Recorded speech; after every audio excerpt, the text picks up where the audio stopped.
Masechet Yoma Daf Mem Gimel, on va commencer par Mem Bet Amud Bet, au troisième tiers de la page, à partir des mots Amar Ula, Kol Parasha Kula, Mashma, Motzi, Miyad Mashma, ou Mashma Mimela. Qu'est-ce que ça veut dire? Le sujet, c'est la vache rousse. La para adouma servait à quoi? Après avoir fait la shhita de la vache rousse, de la para adouma, il fallait prendre le sang, le recueillir dans un keli, et le Kohen qui allait lui faire la shhita, ensuite allait devoir faire la hazaat, les 7 aspersions du sang de la vache rousse. Où est-ce que cela était opéré? Dans le Har Hazetim, dans le Har HaMishha, le mont des Oliviers, qui était en face de l'entrée du Beth Amikdash. Et de loin, on pouvait voir l'entrée du Beth Amikdash. Et le Kohen allait faire cette aspersion en face du Hechal, en face du Beth Amikdash, et ensuite, il fallait brûler la vache rousse sur un bûcher. Dans ce bûcher, il fallait lancer, jeter 3 éléments en plus, à part la vache rousse, un bois de cèdre, Retz Erez, une branche d'hysope, Ezov, Ushni Tolaat, et de la laine teinte en rouge, comme du tissu rouge, qui était jeté dans ce feu. Ces 3 éléments réunis étaient jetés dans le feu, dans le brasier. Ensuite, il fallait récupérer toutes ces cendres. Ensuite, ramener ces cendres et les mélanger à de l'eau de source qui était dans un keli. On allait mélanger, mais d'abord l'eau vive, Venatan Maim Haim El Keli. C'est quoi Maim Haim? De l'eau vive, c'est de l'eau source, qui est jaillissante. Pas de l'eau stagnante d'un puits, mais de l'eau vive d'une source jaillissante. Et ensuite, on mettait le Efer para adouma, la cendre de la vache rousse mélangée à cette eau. Ensuite, on allait prendre une branche d'hysope qu'on allait tremper dans cette eau et asperger la personne qui était impure. De quelle impureté s'agit-il? Précisément de l'impureté relative aux morts. Si on avait touché un mort, ou on était sous le même toit que le mort, ou on avait porté un mort, même sans le toucher, dans tous ces cas de figure, on devenait tamé met. Pendant cette période-là de 7 jours, puisque quelqu'un qui était au contact d'un mort, il est inévitablement tamé pendant 7 jours. Il ne peut pas se purifier le jour même. Il faut attendre 7 jours. Et pendant ces 7 jours-là d'impureté, il y a encore une procédure, c'est l'aspersion des eaux lustrales mélangées au centre de la vache rousse, le 3e jour et le 7e jour. À l'issue de ces 2 aspersions, du 3e et 7e jour, le 7e jour, l'impur allait au mikvé. Et après, à la tombée de la nuit, il devenait pur. Ça, c'était la procédure. Et ce que l'on apprend de Parashat Roukat. Dans cette Parashat Roukat qui traite du sujet de para adouma, on retrouve 22 psukim. Regardez, depuis Perek Yutet, Pasuk Aleph de Parashat Roukat, Vaidaber Adonai el Moshe vel Aaron lemor. Zot Roukat Torah, Asher Tziva Adonai lemor. Daber el Bnei Israël, Vikhu elecha para adouma temima, Asher en bahmum, Asher lo ala aleha ol. Untatem ota el Elazar HaKohen, veotzi ota el michutz lamachane, veshahat ota lefanav. Alors les amis, quelle va être l'étude d'aujourd'hui de ce DAF? L'étude, c'est de savoir qui peut faire quoi. Regardez, vous avez cette feuille-là que je vous ai donnée. Dans cette feuille, vous avez 6 opérations. Regardez le titre. Hanose Aikari, le thème central de cette étude, Mi Kacher Liprulot Elu, qui est Kacher pour les opérations suivantes. Beparashat Para Aduma Hukat, 22 psukim.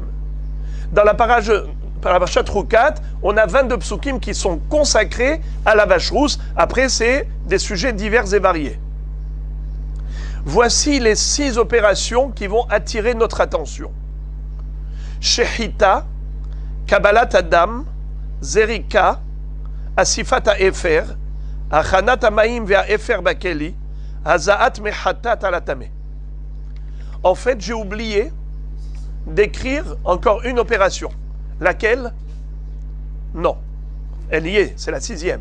Laquelle opération? L'avant-première. C'est faire sortir la para Adouma et de l'amener au mont des Oliviers. Ça s'appelle l'Ehotsi. D'amener et d'apporter cette vache rousse, c'est aussi une opération, donc ce qui fait qu'on a 7 opérations. La Hotsa'a, de la para Adouma. Alors, ensuite, après avoir amené la para Adouma ici au mont des Oliviers, maintenant on va faire la Shrita. Alors lisez avec moi, on va traduire cette feuille. Shrita. 1. 2. Kabbalat ve'azaat Adam, le recueillement de sang et les 7 aspersions.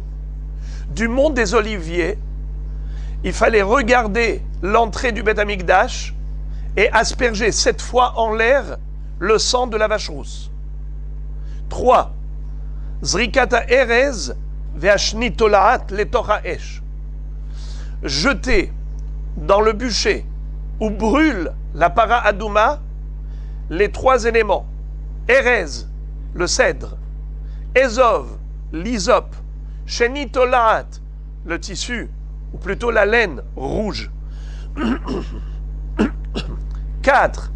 Asifata Efer, le ramassage des cendres. 5. Hachanat Amaim ve'Efer Bakeli, préparation de ce mélange de l'eau avec la cendre dans le Keli. 6.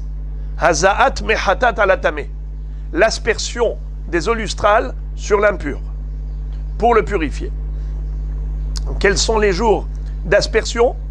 3 et 7. 3e et 7e jour, c'est les moments durant lesquels on va asperger le tamé. Mais la question globale, c'est de savoir qui peut accomplir ces 7 opérations. Qui est habilité à cela?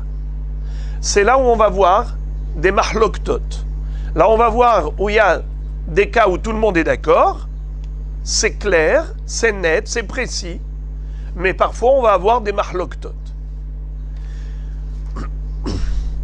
Écoutez, Rabotai, comment Roula s'exprime et combien c'est beau, combien c'est joli.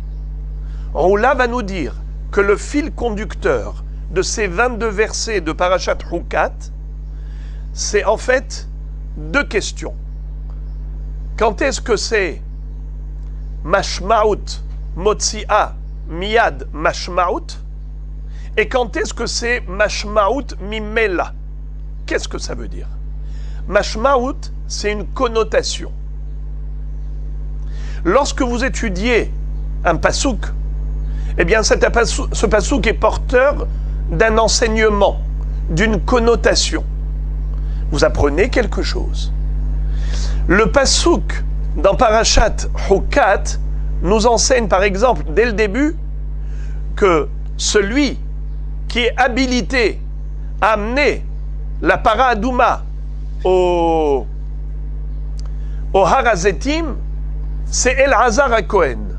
On va lui donner la para Adouma et à lui de la porter au mont des Oliviers.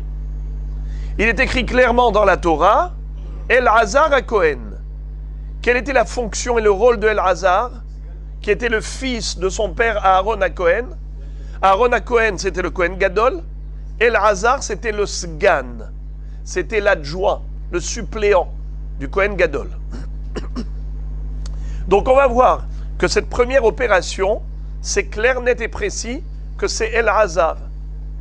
La question est de savoir, ok, pour la première para Adouma de l'histoire juive, dans le désert, c'était El-Hazar.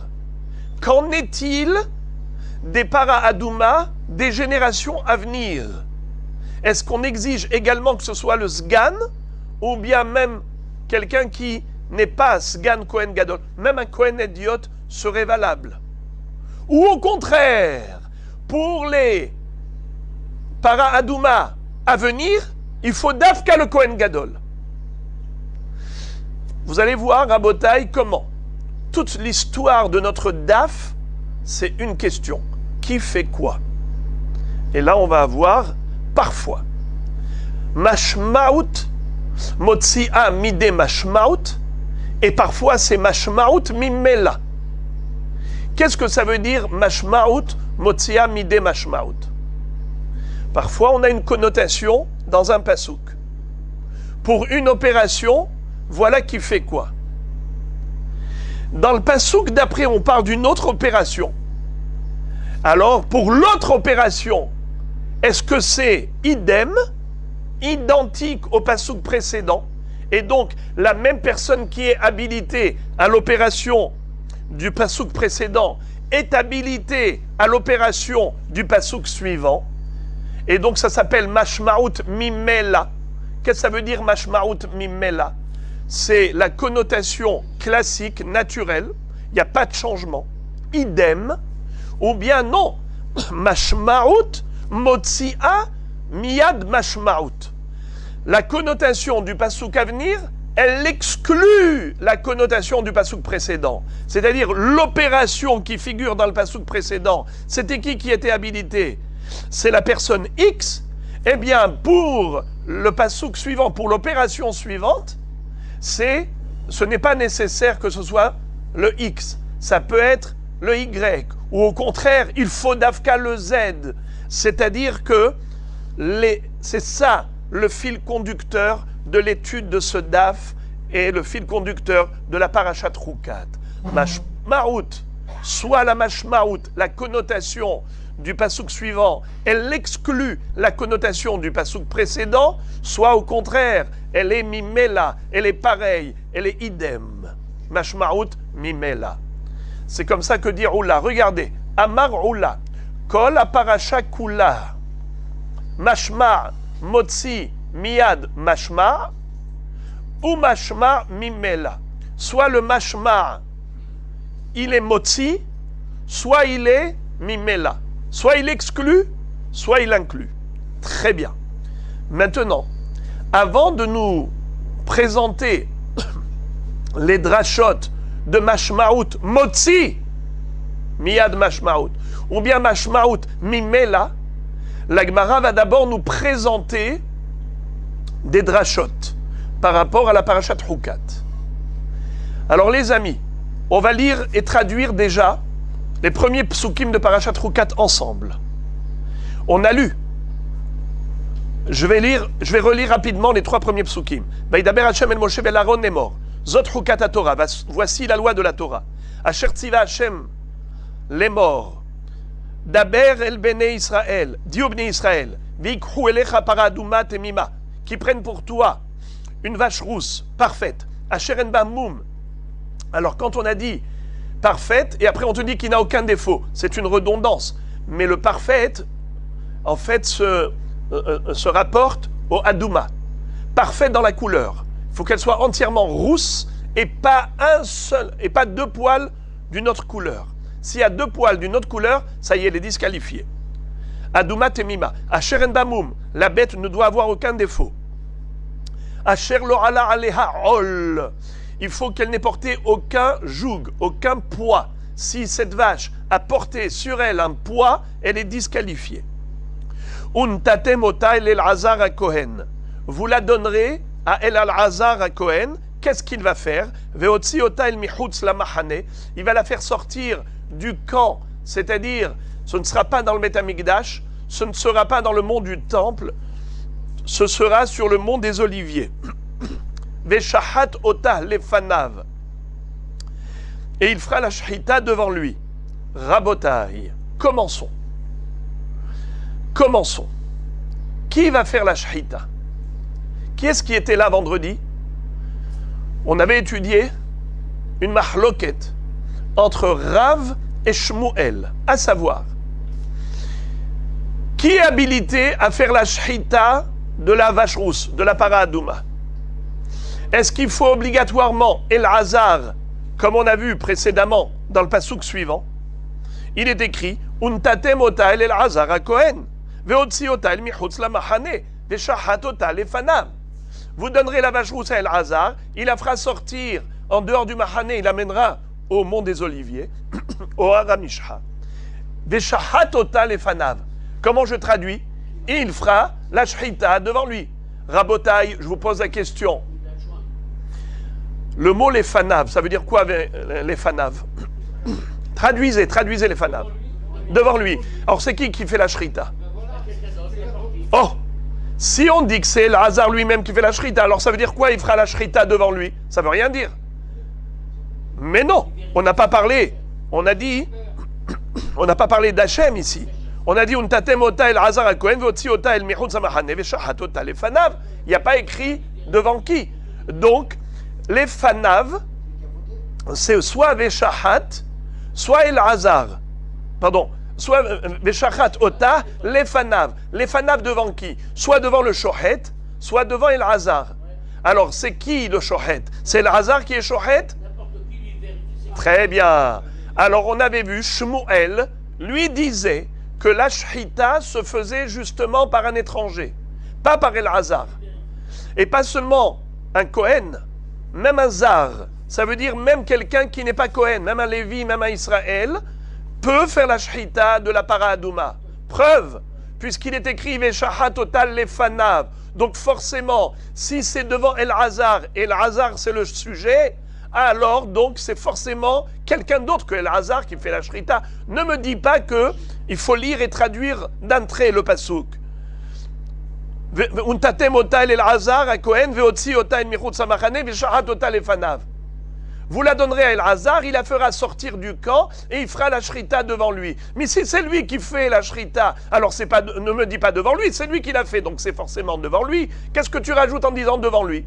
Eh bien devant lui, c'est pour justement te faire une allusion. On n'a pas besoin que la shrita se fasse par Elazar. Elle peut se faire même par un étranger. Comment on dit en hébreu? Zar. Pas Elazar, mais Zar. C'est qui disait ça, les amis? Shmuel. Rav, il disait pas du tout. Veshahat ota, c'est Elazar. Lis le passouk, tu sais pas lire? Untatem ota Elazar Kohen veotzi ota el michutz la mahane veshahat ota. On ne peut pas plus clair. C'est bien sûr que c'est Elazar qui fait la shrita. Ah, les fanav, ça veut dire quoi? Eh bien, je vais t'expliquer c'est quoi les fanav. Les fanav, ça veut dire qu'il faut qu'il soit conscient, qu'il surveille et qu'il veille au moment de la shrita qu'il n'y ait aucune impureté. Il ne faut pas qu'il y ait sehadat. Il ne faut pas qu'il y ait une perte de présence d'esprit. Ce qu'on appelle les sehadat.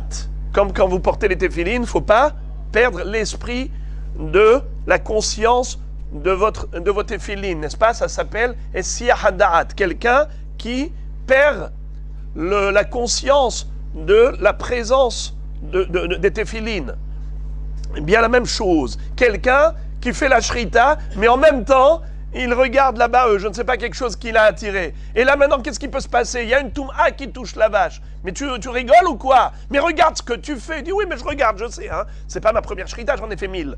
D'accord, mais regarde qu'il n'y ait pas une impureté. Si tu n'es pas les fanav, eh bien tu as perdu le da'at, ça s'appelle les sehadat, pas kacher. Veshahatota les fanav, c'est Rav. C'est comme ça que Rav avait expliqué cela. Alors les frères et les amis, on va essayer d'avancer et après on posera des questions parce que c'est très touffu. Aujourd'hui, vous allez voir combien. Là maintenant, je vais lentement parce que je voudrais vous donner les bases pour pas que vous perdiez. Mais vous allez voir, la forêt elle est tellement touffue que c'est à coup sûr vous allez vous perdre là-dedans. Alors maintenant, j'essaye d'aller lentement pour que tout le monde soit au diapason, qu'on construise petit à petit. Untatem ota Elazar et Kohen. Ota l'Elazar, velo les dorot les Elazar. Maintenant, la dracha que fait la Gemara, elle nous dit, écoutez bien. cette exigence de donner à El-Hazar, à amener la para Adouma au Har HaZetim, cette exigence, elle n'a lieu que Ota. C'est quoi Ota? Vous la donnerez. On aurait pu dire Untatem El-Hazar et Cohen. On a compris qu'on parle de la para Adouma. Le sujet, il est clair. On a parlé de la para Adouma. Pourquoi tu dis Untatem Ota? Ota, c'est une précision. Pour déduire, c'est seulement dans la génération première, de la première para Adouma, de l'époque de Moshe Rabbeinu. C'est là qu'il y a eu cette précision. Untatem Ota, El-Hazar à Cohen. Mais dans les générations à venir, c'est pas El-Hazar, c'est pas le Sgan, le suppléant, l'adjoint du Kohen Gadol qui va s'en occuper. C'est quelqu'un d'autre. C'est qui? Mahloket. Il y a ceux qui vont dire, pour les générations à venir, on n'a pas besoin du Sgan, même un Kohen idiote, même un Kohen ordinaire. Et il y a ceux qui vont dire le contraire. Pour les générations à venir, il faut le Kohen Gadol carrément, encore supérieur au Sgan. Ce qui est sûr, c'est que Ota, c'est une exclusion, c'est une exception. Elle, la para Adouma de l'époque de Moshe Rabbeinu, doit se faire par qui? Par le El-Hazar, par le Sgan. Mais pour les générations à venir, non. Mais quoi non? Non, qu'il faut plus ou il faut moins. Ça veut dire il faut plus ou bien même moins, ça suffit. Regardez ce que nous dit la Gemara. V'ntatem Ota el El-Hazar et Cohen. Ota le El-Hazar velo le Dorot. Velo le Dorot le El-Hazar. Pour cette génération, c'est El-Hazar qui doit le faire obligatoirement, mais pas pour les générations à venir. Ika de Amre, les Dorot be Kohen Gadol. Il y a ceux qui disent que la Kavana de la Torah, c'est d'exiger encore plus, un niveau supérieur pour les paradouma des générations à venir. Il faut plus que El-Hazar, plus que le Sgan. Il faut carrément le Kohen Gadol. Veika de Amre, et il y a ceux qui disent au contraire, les Dorot, les Kohen Idiot. Pour les générations à venir, il est suffisant de donner au Kohen Idiot, que lui apporte la para Adouma. Alors la Gemara pose la question, elle dit Bish lama leman de amar le dorot be Kohen Idiot shapir. Et là, leman de amar le dorot be Kohen gadol minale.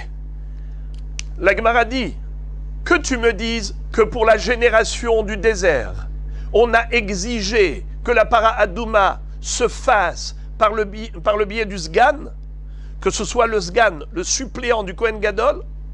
C'était une exigence. Cette même exigence, je ne l'ai pas par rapport aux générations à venir. Sous-entendu que tu peux baisser de niveau. On a 3 niveaux.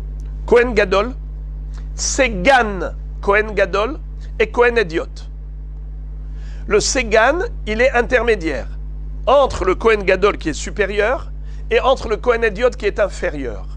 Quand on te dit, dans la génération du désert, la para Adouma doit se faire par le Segan, alors ça c'est une exigence par rapport au Kohen Idiot, et au contraire c'est une indulgence par rapport au Kohen Gadol. Quand on te dit Ota El El-Hazar, dans la génération de Moshe Rabbeinu, il fallait le Sgan. Maintenant ça veut dire quoi? Que dans les générations à venir, pas la peine le Sgan. Alors qu'est-ce qu'il faut? Est-ce qu'il faut plus ou il faut moins? C'est-à-dire il faut plus ou bien même moins ça suffit? Eh bien il y en a qui disent que oui il faut plus, Kohen Gadol. Il y a ceux qui disent que même moins ça suffit, Kohen Idiot. La Gemara dit que tu me dises que même moins ça suffit, c'est logique. Parce que tu as exigé le Sgan dans la génération de Moshe, tu n'as pas cette même exigence dans les générations à venir, ça veut dire que tu tolères même un niveau inférieur, Kohen Idiot. Mais celui qui dit, dans les générations à venir, tu montes d'exigence, tu montes de niveau, il faut un Kohen Gadol carrément, pour les para Adouma des générations à venir. Mais d'où tu as sorti ça? Comment tu es arrivé à plus haut? Là, j'ai exigé un Sgan. Là, après, je n'exige plus de Sgan. Donc, tu peux te baisser de niveau. Ne m'exige pas encore plus. D'où tu as sorti ça? Réponse. Gamar Hoka Hoka. Il a déduit Hoka Hoka Miyom Kippourim. Qu'est-ce que ça veut dire Hoka Hoka Miyom Kippourim? Le mot chouka figure à propos de para aduma. Où est-ce qu'il figure? Qui est-ce qui sait? Où est-ce qu'on retrouve le mot chouka dans para aduma? Zot choukat à Torah, la parachat choukat. Elle porte le nom de chouka par rapport à la vache rousse. Donc, zot choukat à Torah. Donc, on a trouvé le mot chouka. Oui. Est-ce qu'on retrouve le mot chouka dans parachat Haremot? À propos de Kippour? Oui. Ve'aita zot lachem le choukat olam. Ahat bashana. Oui. Chouka figure à propos de Kippour. Chouka figure à propos de para aduma. Alors il fait une Gzera Shava. De la même façon que pour Kippour, le seul habilité à réaliser le culte sacrificiel, c'est le Kohen Gadol. Ainsi, pour la para aduma des générations à venir, le seul habilité, c'est le Kohen Gadol.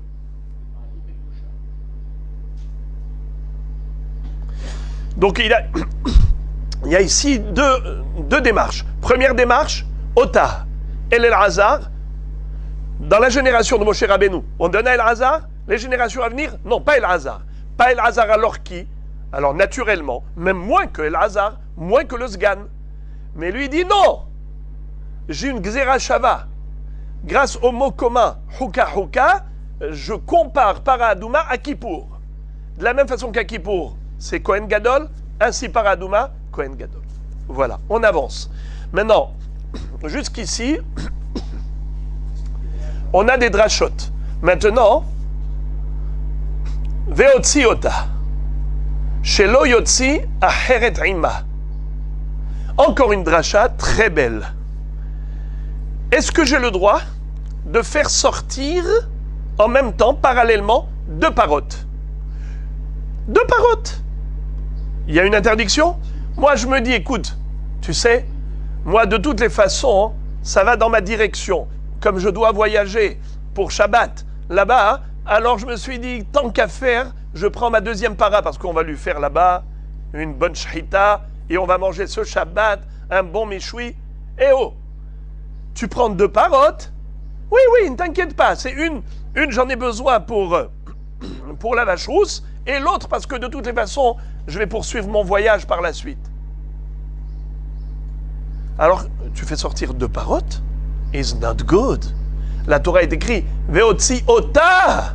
C'est quoi ota? Une para, pas deux. Veotzi ota, shelo yotzi aheret ima. Qu'est-ce qu'on en déduit? Ota, only one. No two, pas deux. Si tu sors deux, c'est pas ota, c'est otam, otan. Eh bien, ota, c'est une seule. Très bien. Kedit nan, comme il est écrit dans la Mishnah suivante, Lo haïta para rotza latzet en motzi'in imma shehora. Shelo yomru shehora shahatu. Ve en motzi imma aduma. Shelo yomru shtaim shahatu. Qu'est-ce que ça veut dire? La Mishnah dans Masechet Para. Vous savez qu'il y a une Mishnah qui s'appelle Masechet Para? Tout un traité. Une Mishnayot. Masechet Para. Dans Masechet Para, il est écrit si la paradouma ne voulait pas sortir, alors qu'est-ce que tu fais? En général, qu'est-ce qu'on fait pour amener aux abattoirs les... Comment ils s'appellent? Les non-conformistes, les parottes qui ne veulent pas aller aux abattoirs, les révoltés. On prend un qui est docile et qui écoute, on le met devant, et l'autre, elle suit. Parfois, on prend même son petit veau, on l'amène, et la vache, elle suit le petit. C'est comme ça qu'on fait. Eh bien, on te dit là, non, tu ne peux pas. Tu n'as pas le droit d'amener deux vaches. Une adouma, une rousse, pour lui faire la shrita, et l'autre juste pour l'entraîner, pour la tirer. Tu n'as pas le droit de prendre une noire et une rousse. Parce que quand tu vas amener la noire, les gens vont croire que tu vas faire la shrita à la noire. Et la vache rousse, juste, c'est pour aller passer Shabbat, pour aller manger dans la dafina. Eh bien, c'est pour cela que tu n'as pas le droit de prendre une deuxième, une noire. Parce que cette noire-là, les gens ils vont croire que tu vas faire la shrita. Alors, ok, alors je voudrais deux rousses. Comme ça, les gens, ils vont rien dire. Hein? Ils vont comprendre que j'ai pris une rousse. Eh bien, on te dit non. Pourquoi? En motzin ima aduma. Car les gens, qu'est-ce qu'ils vont dire? Que la mitzvah de para aduma, c'est deux parottes. Deux. La preuve, tu vois que il a fait sortir deux parottes. Qu'est-ce qu'ils vont déduire les gens? Ah, une halakha. Moi, j'ai vu le rabbin, il est sorti avec 2 vaches. Et même pas le rabbin, Elazar à Cohen, il est sorti avec 2 vaches. Lo! Très bien. Ça, c'est qui a dit ça? Tanakama. Rabbi Omer, lo min Hashem uzeh. Qu'est-ce que ça veut dire, lo min Hashem uzeh? Qui veut me traduire ces mots? Lo min Hashem uzeh. Bravo. Ce n'est pas selon ce nom-là. Qu'est-ce que ça veut dire? Vous pouvez expliquer ce que vous avez traduit? Vous avez bien traduit. Lo min Hashem uzeh. Pas selon ce nom. Mais qu'est-ce que ça veut dire? Alors, non. Alors, en fait, comme ça. Le nom, c'est un pasouk. Le pasouk s'appelle le nom. Parce que grâce au pasouk, nous avons des titres à chaque mitzvah, des titres à chaque avera. Donc, nous avons des titres. D'où il ressort tous les titres? On a 613 mitzvot, 248 obligations, 365 interdictions. Chaque mitzvah porte un nom. Chaque avera porte un nom. C'est la avera elle-même. Il y a un pasouk dans la Torah. C'est le nom de la avera. C'est le nom de la mitzvah. Ça s'appelle Shem. Quand on te dit L'omina Shem Huzeh, ce n'est pas par rapport à ce que tu viens de dire maintenant. Le titre que tu as donné maintenant, c'est quoi? Comment tu appelles cette interdiction de faire sortir 2 vaches? Eh bien, le nom que tu as donné, c'est la raison. Pour pas qu'on dise que tu as fait la shrita à la vache noire, pour pas qu'on dise que tu fais la shrita à 2 vaches rousses, pour pas qu'on dise. C'est juste pour le candidaton. C'est ça le nom de la Havera. Le candidaton. Ça, c'est un akama. Mais Rabbeinu Akadosh dit pas du tout. L'omina Shem Uzeh. Ce n'est pas cela la raison de l'interdiction. La raison de l'interdiction, c'est le pasouk suivant.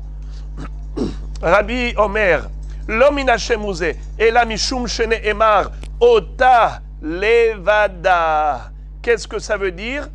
Dans la Torah, il est écrit Ota. Pourquoi tu vas chercher midi à 14h? Pourquoi tu vas chercher des raisons? Parce que peut-être les gens ils vont croire que tu as fait la shrita à la noire. Peut-être que les gens ils vont croire que tu as fait shrita à 2 vaches rousses. Alors pour pas prêter à confusion, il faut faire sortir qu'une seule. Ah bon, c'est ça la raison? De peur que les gens se trompent? Moi je vais te dire d'où on apprend. L'interdiction, elle provient du pasouk. Ota, au singulier. Ota, c'est une, only. C'est tout. Une et pas 2. Qu'est-ce que tu as besoin de chercher midi à 14h? C'est tellement clair dans la Torah. Alors la Gemara pose la question, elle dit Vetanakama aktivota. Ça veut dire Tanakama, pourquoi tu as été chercher midi à 14h? Tu as été chercher des raisons pour pas que les gens disent il a fait la shrita à la noire. Pour pas que les gens disent il a fait la shrita à 2 vaches rousses. Tu as besoin de donner des raisons? C'est écrit clairement. Ota, une, c'est tout. Mantanakama Rabbi Shimon hi. De Darish Tameh Dikra. Qu'est-ce que ça veut dire? Vous connaissez la chita de Rabbi Shimon Bar Yochai. Dans le chasse, Rabbi Shimon Bar Yochai est célèbre pour dire que Tama Dikra. Quand la Torah te dit quelque chose, essaye de comprendre la raison de la chose, et une fois que tu as compris la raison de la chose, tu peux en déduire encore des halachot. Ça veut dire que si toute la raison pour laquelle la Torah t'a dit ceci et t'a dit cela, c'est parce que ceci et cela, alors, dans ce cas-là, lorsqu'il n'y a pas cette raison, il n'y a pas la mitzvah. Lorsqu'il n'y a pas cette raison, il n'y a pas la avera. Par exemple, ici, la Gemara demande Maï Benayhu, quelle est la différence entre Rabbi et Rabbi Shimon?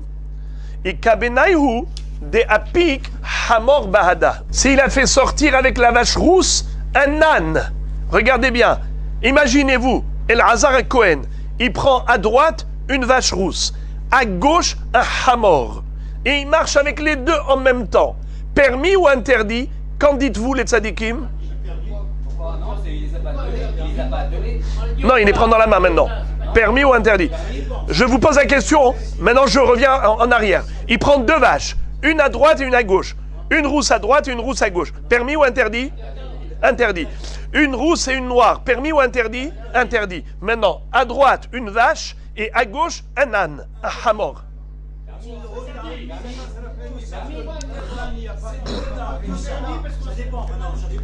Je suis très content. Votre guerre est légitime. C'est une mahloket entre Rabbi Shimon et Rabbi. Si vous avez bien compris ce que chacun prétendait, vous connaissez la réponse. Mahloket. Regardez. Deapik Hamor Bahada. Regardez le premier rachid de la page. Del Tanakama Shari. D'après Tanakama, c'est permis. Deleka Shema Yomu. Parce qu'il n'y a pas de risque du qu'en dira-t-on. Vele Rabbi Assour Deha Ota active. Mais d'après Rabbi, c'est interdit parce qu'il est écrit Ota.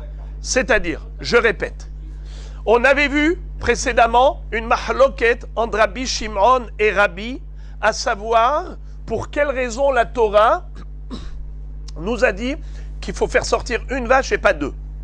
D'après Rabbi Shimon, une vache et pas deux, c'est parce que nous craignons le qu'en dira-t-on. Il y a un risque. Si tu fais sortir deux vaches, eh bien les gens vont dire « Attends, deux vaches rousses la mitzvah c'est deux vaches. » S'ils vont voir une vache rousse, une vache noire, ils vont dire « Ah, il va certainement faire la shrita à la noire. » C'est pour cela qu'il ne faut pas prêter à confusion. Si c'est cela la raison de l'interdiction de la Torah, c'est pour ça qu'elle a dit « Ota » et pas une autre, eh bien dans ce cas-là, quand est-ce qu'il y a un risque du qu'en dira-t-on? Si ce sont des vaches.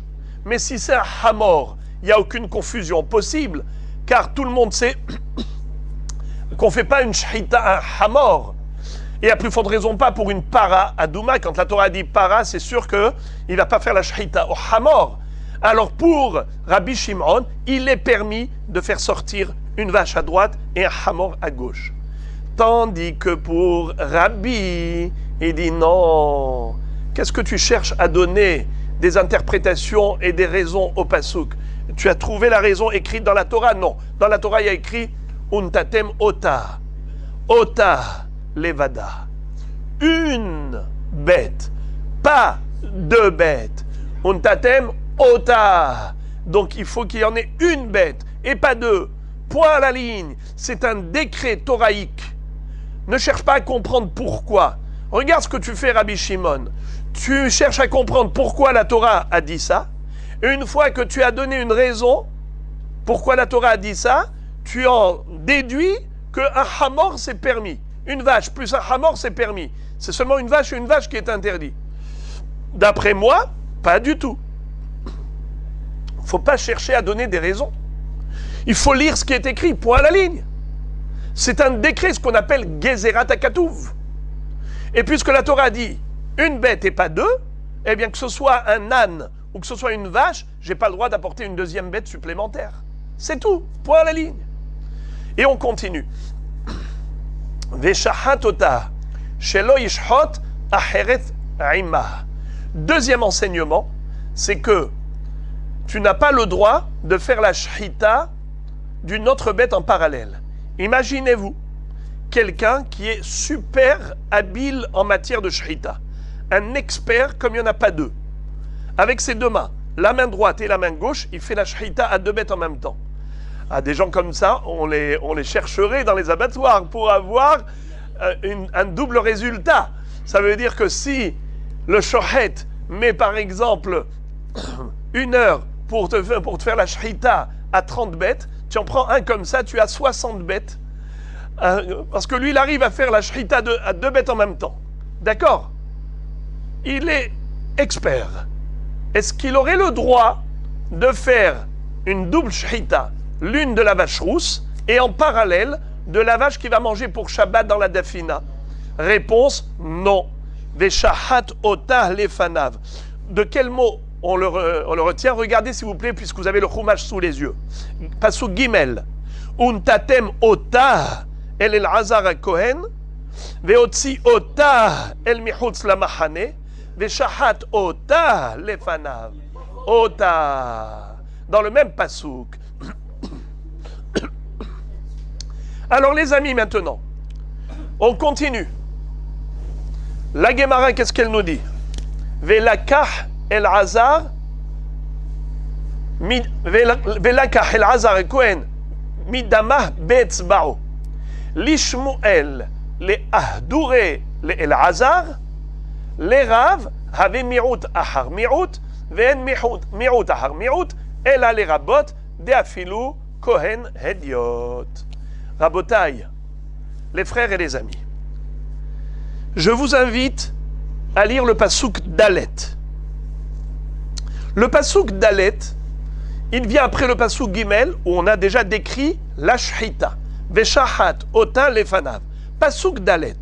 Velakah el Hazar a Kohen. Midamah be'etzbao. Vehiza el nochach pene ohel moed. Midamah sheva pe'amim. Traduction. El Hazar a Kohen prendra du sang qu'il a recueilli dans le Kéli.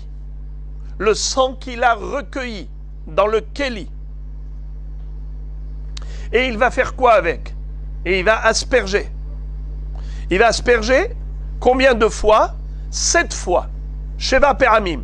Veiza el nochach pene ohel moed. En face de quoi? En face de l'entrée du Bet Amikdash. Nochach, en face, pene ohel moed, de la façade de la tente d'assignation. Dans le Mishkan, c'était dans le désert. Le Bet Amikdash, qui est en face du Har HaZeitim, pour le Bet Amikdash, dans les générations à venir. Sheva pe'amim, 7 aspersions. Qu'est-ce qu'on voit ici? Velakah HaKohen, Etz. Ensuite, Velakah HaKohen midama be'etzbao. Je vous pose une question. Qui est habilité à faire la shhita de la para adouma, de la vache rousse? Je veux vous écouter. Bravo. Mahloket, qui est qui? Mahloket, Rav ou Shmuel. Ce qu'on a vu dans le daf précédent. Mahloket, Rav ou Shmuel. Selon Rav, il faut obligatoirement El Hazar. Et d'après Shmuel, même Zar. D'où Shmuel a déduit que même un Zar peut faire la shhita?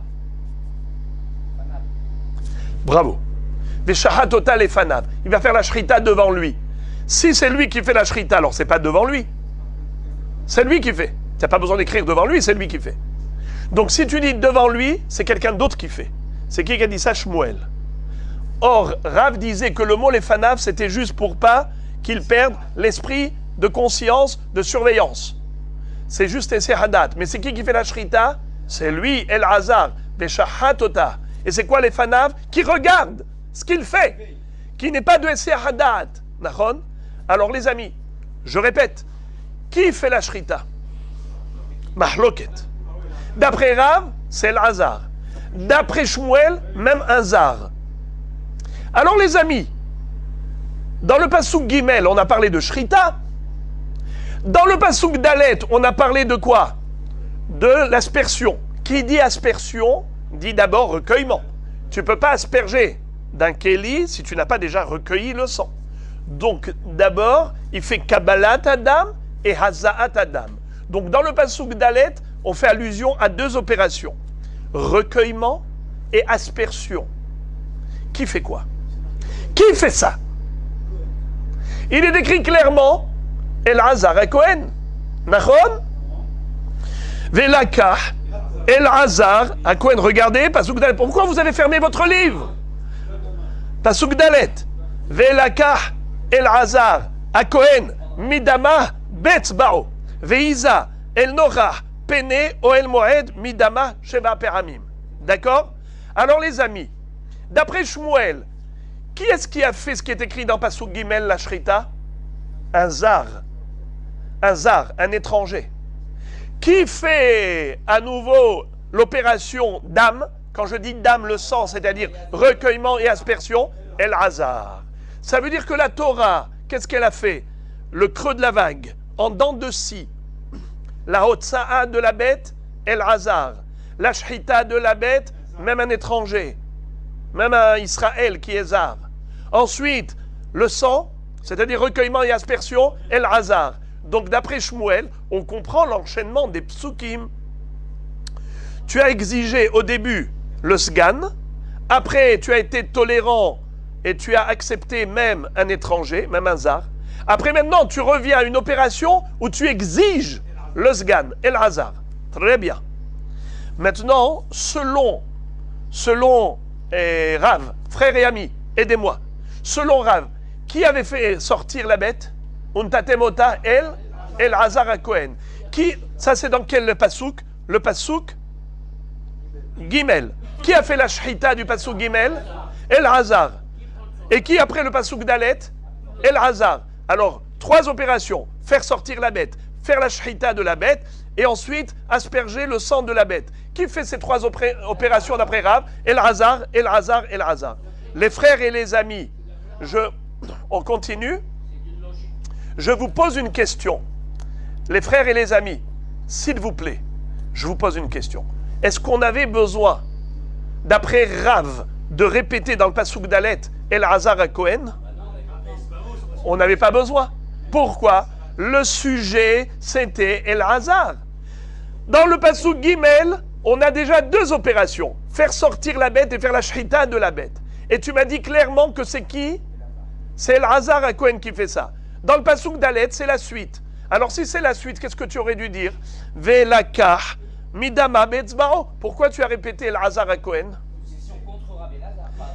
Bravo, c'est une question contre Rav. Pourquoi? Parce que d'après lui, ça n'a aucun sens. Puisque c'est El Hazar et Hotsa'a, El Hazar Shrita, El Hazar Haza'a, excuse me, dans la Torah, on n'écrit rien pour rien. Alors qu'est-ce que tu m'écris El Hazar à Cohen dans le pasouk Dalet? Tu m'as déjà écrit dans le pasouk Gimel. Encore d'après Shmuel, is very good. D'après Shmuel, c'est en dents de scie. El Hazar, étranger, El Hazar. C'est absolument logique. Mais d'après Rav, El Hazar, El Hazar, El Hazar, on n'a rien à faire qu'à répéter sans arrêt El Hazar à Cohen. Comment Rav répond à cela? Eh bien, lisez. Velakah El Hazar à Cohen midama be'etzba'o. Lishmuel le ahdure le El Hazar. Selon Shmuel, c'était pour revenir à El Hazar, car on l'a abandonné. Au moment d'Ashrita, qu'est-ce qu'on a dit?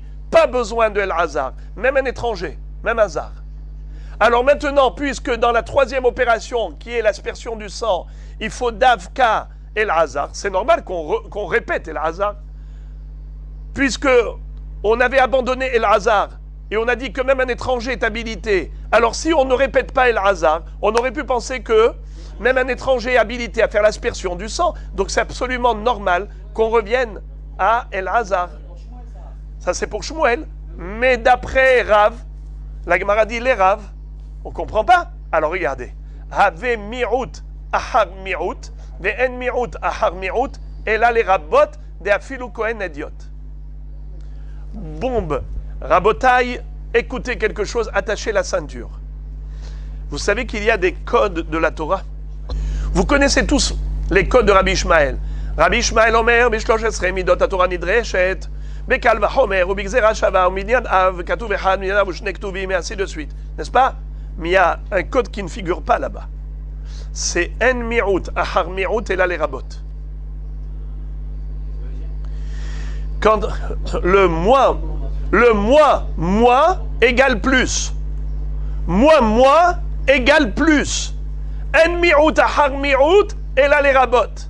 Si la Torah t'écrit El Hazar et Cohen, après t'écrit encore une fois inutilement El Hazar et Cohen, c'est pour te dire qu'on n'a pas besoin de El Hazar et Cohen. El Hazar et Cohen, c'est juste une hypothèse, mais qui n'est pas indispensable. Ça veut dire qu'on n'a pas besoin forcément de lui. Ça peut être El Hazar et Cohen, mais je n'exige pas. Même un Cohen idiot, c'est valable. Même un Cohen idiot, des afilou Cohen idiot. Je ne vais pas descendre de 2 niveaux. Je vais baisser que d'un niveau. D'un sgan, je descends au niveau Cohen idiot. Mais je ne vais pas cachériser un zar. Ok? Alors pour Rav, un chidouche phénoménal, c'est que, d'après Rav, même un Cohen idiot est habilité à faire l'aspersion du sang. Les 7 aspersions du sang de la vache rousse en face du Beth Amikdash. Mais le pasouk, c'est une hypothèse. Le pasouk, il te dit, tu peux, et le Hazar Cohen, c'est très bien, la malo. Il est habilité, on ne l'exclut pas, mais il n'est pas exigé. selon la règle, en mi'out, ahar mi'out, et la rabot. Puisque la Torah dit El-Hazar et Cohen, personne d'autre. El-Hazar et Cohen, personne d'autre. C'est pas possible. Si la Torah voulait dire ça, alors pourquoi elle a écrit Bichlal la deuxième fois? Qu'elle se taise, qu'elle dise Vélakar, puisque c'est la suite. Les verbes, ils se suivent. Donc si tu m'as dit El-Hazar et Cohen, donc tous les verbes qui suivent le sujet se rapportent au sujet. Qu'est-ce qu'elle a besoin de répéter El-Hazar et Cohen, El-Hazar et Cohen? En mi'out, ahar mi'out, et la rabot. Exclusion après exclusion égale inclusion. Si elle dit El-Hazar et Cohen, c'est qu'elle ne veut pas d'Afka El-Hazar et Cohen. C'est une hypothèse. El-Hazar et Cohen, il peut, mais il n'est pas obligatoire. Il n'est pas obligé. Ça peut être même un Cohen Hédiot, même un Cohen classique. Alors les amis, pour ne pas perdre la tête, je reviens en arrière. Qui est-ce qui fait sortir la bête jusqu'au Harazetim? El-Hazar. Qui est-ce qui fait la Shrita? Mahloket. Selon Rav, El-Hazar. Selon Shmuel, même Hazar, même un Israël. Troisième opération, le sang. Quand on dit le sang, deux opérations. Recueillement et 7 aspersions du Harazetim vers le Beth Amikdash. Qui fait cette opération? Mahloket. Selon Rav, d'abord Shmuel. Selon Shmuel, c'est El-Hazar. Et selon Rav, même un Kohen Hédiot. Et maintenant, la Gemara va continuer de nous expliquer la suite des psukim, mais ce que j'aurais souhaité vous faire entendre, les amis, c'est que vous avez ici déjà un échantillon de l'introduction de Roula. Vous vous rappelez qu'est-ce que Roula nous a enseigné de beau? Roula nous avait dit que toute la paracha de Para Adouma, ces 22 psukim qui traitent de la vache rousse, on a un fil conducteur. C'est quoi le fil conducteur? C'est soit mashma motzi miyad mashma, soit mashma mimela. Soit un pasouk exclut le pasouk précédent, le pasouk suivant exclut le pasouk précédent, soit le pasouk suivant continue dans l'esprit du pasouk précédent. C'était ça le fil conducteur, la base de toute la paracha de Para Adouma. Alors les amis, regardez déjà un premier échantillon.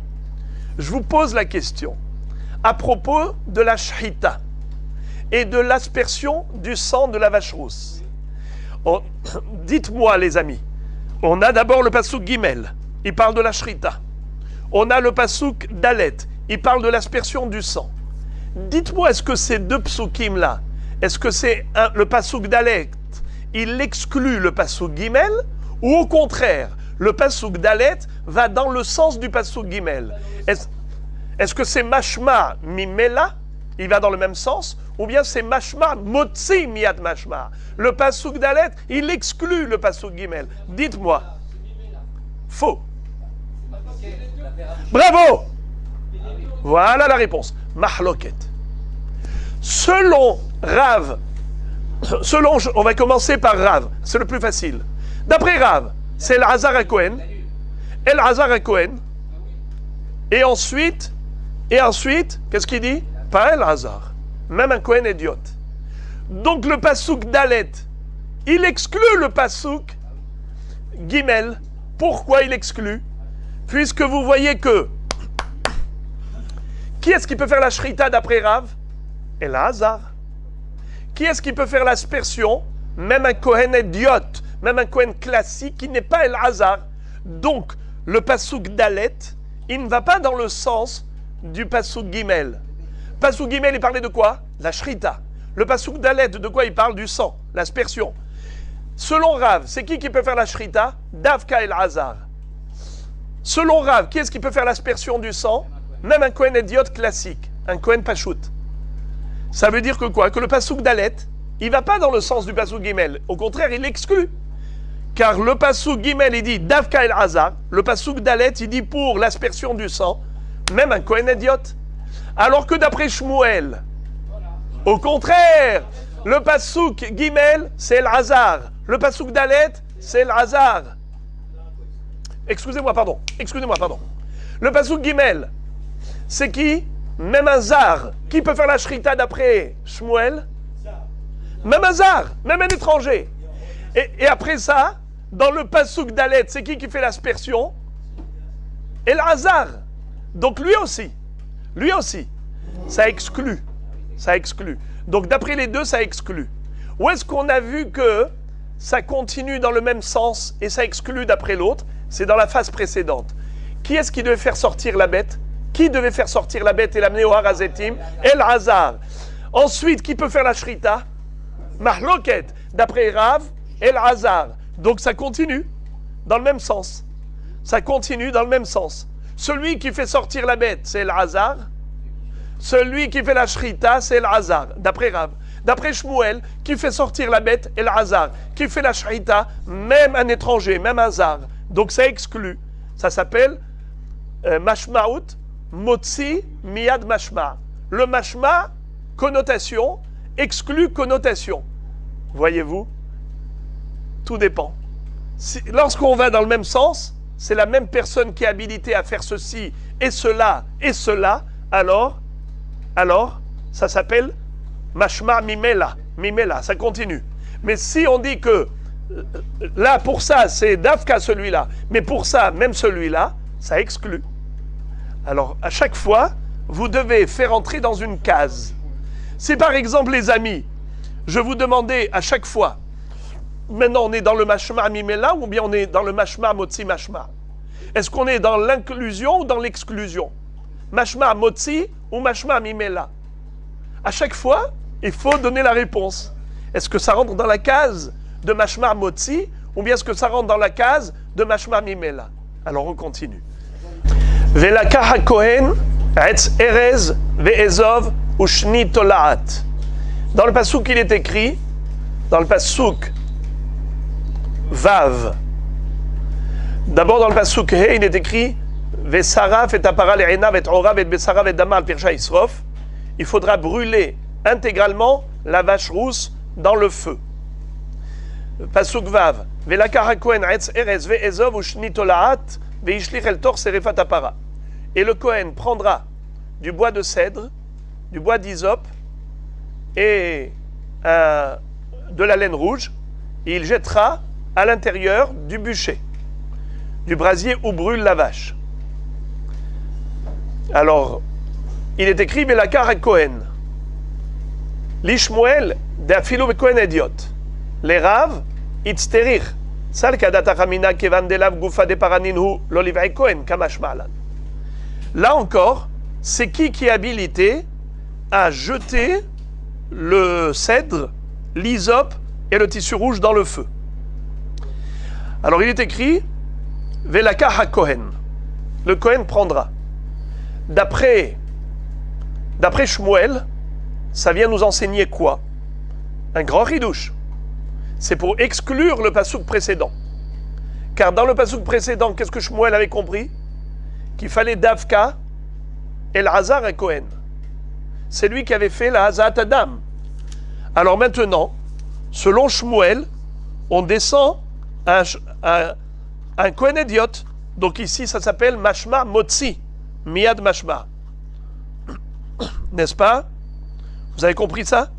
C'est que on exclut dans ce Pasuk Vav ce qu'on a dit dans le Pasuk Dalet. Car dans le Pasuk Dalet, d'après Shmuel, on parlait de l'aspersion du sang qui devait se faire obligatoirement par qui? Par El-Hazar. Alors maintenant, qu'est-ce qu'on est en train de nous dire dans la Torah? Que même un Kohen, Ediot, Pachout, qu'est-ce qu'il peut faire? Jeter dans le feu les trois éléments. Erez, Ezov, Shnitolat. Maintenant, d'après Rav, quel est le problème? Qui est-ce qui peut me dire quel est le problème d'après Rav? Le problème, il est le suivant. C'est que c'est écrit Kohen. Et c'est quoi Kohen? Ça fait le Kohen Ediot. Même un Kohen Pachout. Le problème, c'est que dans le pasouk précédent, d'après Rav, c'est déjà écrit un Kohen Pachout. Pourquoi? Puisqu'il y avait écrit dans le pasouk Dalet El Hazar et Kohen. Et ce El Hazar et Kohen, dans le pasouk Dalet, c'était une répétition par rapport au pasouk Gimel où il y avait déjà écrit El Hazar et Kohen. Et on avait dit que la Torah, elle écrit deux fois, dans pasouk Gimel et dans pasouk Dalet El Hazar et Kohen, en tant que Mi'out Ahar Mi'out. Ven Mi'out Ahar Mi'out et la Lerabot. Afilo Kohen Ediot.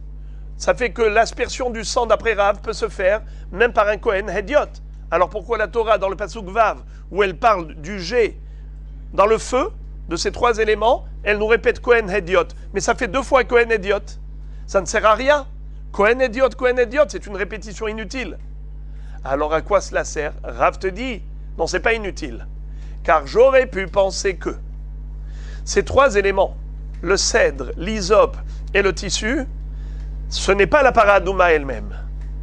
Alors puisque ce n'est pas le corps de la paradouma, j'aurais pu penser que même un étranger serait habilité à jeter dans le feu le cèdre, l'hysope et le tissu. C'est pour cela que la Torah te précise. Kohen. Velakach ha-Kohen etz erez. Ve'ezov u'shnit ola'at ve'ishlich el tor serefat ha'para. C'est une exigence de la part de la Torah. Alors les amis, maintenant, ça va d'après. Est-ce que c'est la suite du passouk précédent ou bien ça exclut le passouk précédent? Bravo, c'est une marloquette. D'après Shmuel, ça exclut le passouk précédent, puisque d'après Shmuel, avant c'était El Hazar et Kohen Davka, et maintenant on voit que même un Kohen Ediot. Mais d'après Rav, eh bien c'est Kohen et Kohen, ça se suit, sauf que tu vas poser la question, alors pourquoi on se répète Kohen et Kohen? Réponse, avant ça parlait de la paradouma, maintenant ça parlait des éléments annexes, accessoires, tels que Etz Erez, Ezov ou Shnit Olahat, il fallait le dire, parce que sinon j'aurais pu penser que même un zar est kasher. Ensuite, dans le pasuk Zayin, lisez le pasuk Zayin les amis. Vechipes begadav ha-Kohen, verahatz besaro b'mayim, ve'achar yavo el ha-machane, ve'tameh ha-Kohen ad ha'arev. Et le Kohen va devoir aller au mikvé. Pas seulement lui-même, mais même ses vêtements, il va devoir les passer au mikvé. Pourquoi? Car le Kohen qui a fait tout ce qu'il a fait, il va être tamé. Nachon, c'est quelque chose d'incroyable. Que celui qui était pur, celui qui était tahor, eh bien maintenant, il devient tamé. Nachon? Une seconde. Vechibes begadav ha-Kohen, verahatz besaro b'mayim, ve'achar yavo el ha-machane, ve'tameh ha-Kohen ad ha'arev. Alors maintenant, qu'est-ce qu'on aurait dû écrire, Rabbi Shimon? Bravo, excellent. Puisque précédemment on a parlé de Kohen Ediot, aussi bien d'après Rav comme d'après Shmuel, c'était le Kohen Ediot qui avait fait ce qu'il avait fait précédemment. Donc on aurait dû dire Vechibes begadav. Pourquoi est-ce que tu parles de ha-Kohen? Excellent. Alors la Gemara nous dit ha-Kohen bekihuno. Qu'est-ce que ça veut dire Kohen bekihuno? Ha-Kohen bekihuno, ça veut dire porter les vêtements. Qu'est-ce qui fait du Kohen un Kohen apte au service? Car Kohen, c'est au service. Kohen bekihuno. Quand est-ce que le Kohen il est apte à servir dans le Beth Amikdash? Que si il a porté les 4 vêtements blancs. Nachon? S'il n'a pas porté les 4 vêtements de lin blanc, eh bien il n'est pas apte. Kohen bekihuno. Donc maintenant, c'est ça ce qu'on veut te dire. D'où sais-tu que toutes les opérations dont on a dit que le Kohen Ediot était habilité à réaliser, c'est Davka s'il porte ses vêtements sacerdotaux, le vêtement du sacerdoce. S'il est venu comme ça, avec ses habits de la maison, avec son costume Hugo Boss, eh bien il n'est pas kasher. Il faut porter Davka les vêtements Kedoshim, les vêtements Begadim avec lesquels il rentre au Beth Amikdash.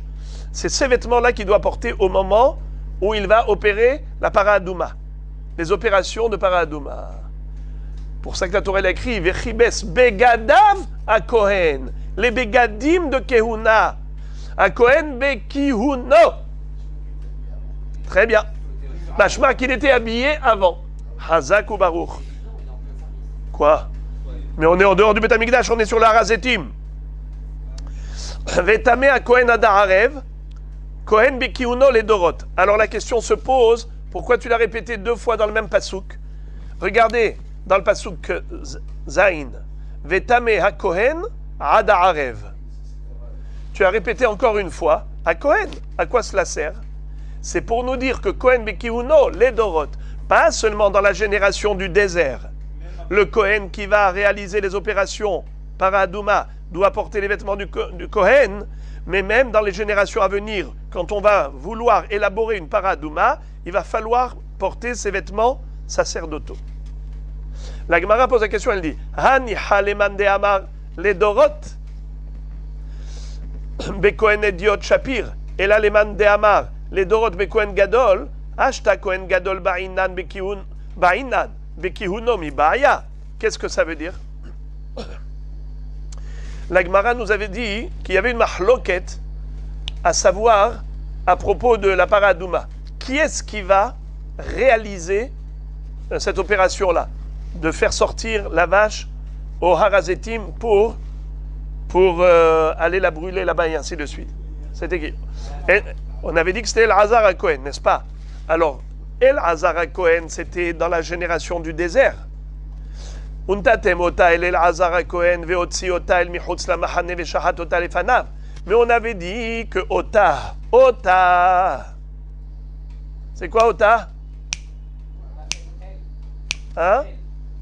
Ota, c'est elle, mais aussi que Davka, elle, la vache rousse de l'époque de Moshe Rabbeinu, elle doit se faire par El-Hazar à Cohen, le Sgan.